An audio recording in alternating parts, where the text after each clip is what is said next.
Right, what I have here is an Ampeg, and the problem is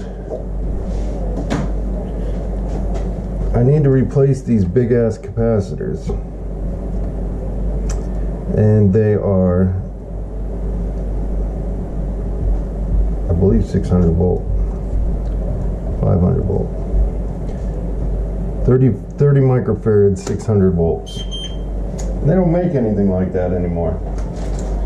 So what I'm going to try to do is replace those two capacitors with these four, and I'll put a 100 microfarad 350 volts in series, and hopefully I'll build a barrier strip, two barriers, run them between. Should turn out decent. That's the only way to get the voltage up that high, is to put two in series. Will take me up to 700 volts. Alright, I've removed those two capacitors, and I got a big old transformer in the way. And I've also noticed that there was only one bolt holding that transformer in, which is kind of funny. Whoever put that in, good job.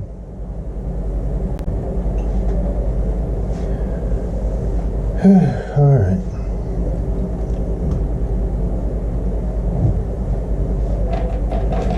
I'll use these little barrier strip.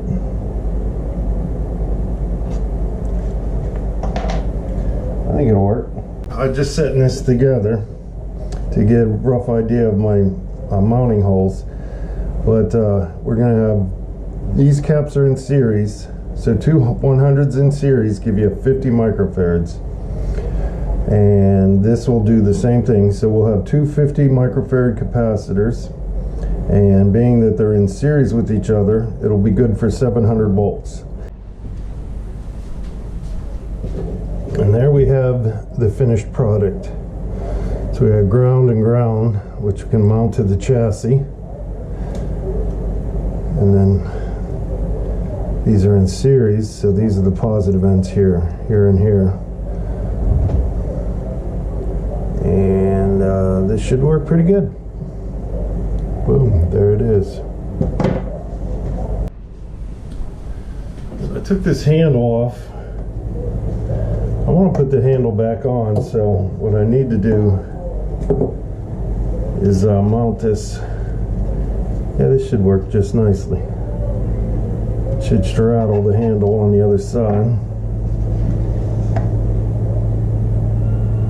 Yeah, it's pretty good. I want it to sit right about there. All right.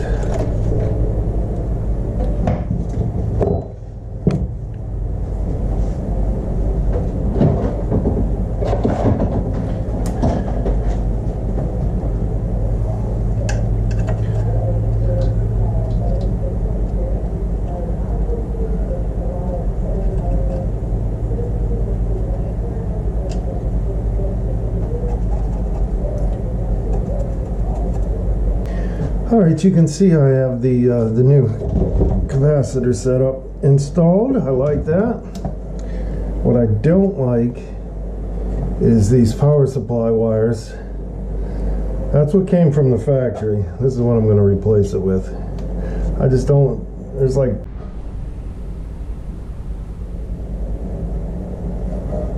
replace this voltage wire and tied that into there, replace the center tap to the transformer, and then here's the supply going to the filter cap. So that part is done. I tied in the other side of this series cap, and this is to the pin 4 on the output tubes. So this is A supply, this is the B supply. I think it's time to turn it on and check to see some voltages. Hopefully there's nothing wrong with the power supply transformer. Alright, now my customer supplied me with this. This is the phase splitter. So what I'm going to do next, now that the power supply looks straight up to a point, I'm going to put in my tester 6L6s, and then this is the phase splitter. It's a 6U8 to 7199 adapter. And then what I do is I usually put audio into the amp-in jack and then test it from there. So we'll see what happens. Alright, well, it looks like we got a little bit of a hum, but not too bad. And the audio seems to work.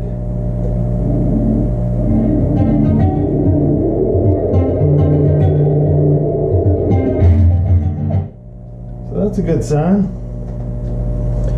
Alright, next phase. Alright, so what we're looking at now is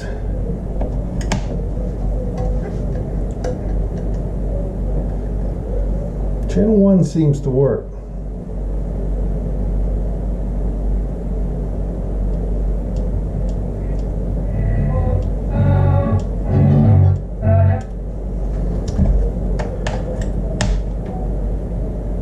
Channel 2 seems to give me a big fat nothing.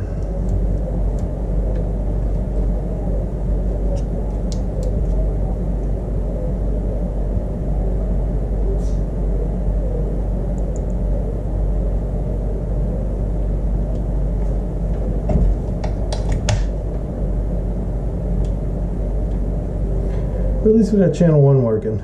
That's a good sign.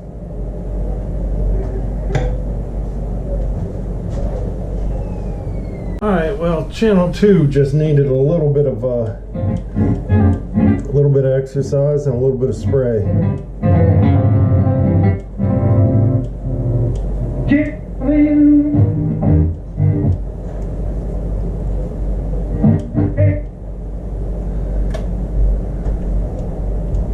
Pretty good.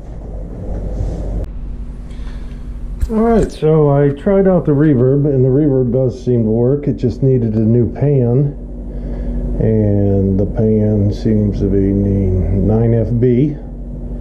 That works. And the only other thing that I had to figure out was that these actually have on-off switches for the reverb. So that's reverb off, that's reverb on. And then here is the gain control for the reverb. And this one was so corroded, it took me about 15 minutes to get the shaft loose. But everything else works on this. So I'm going to button it up and call it complete.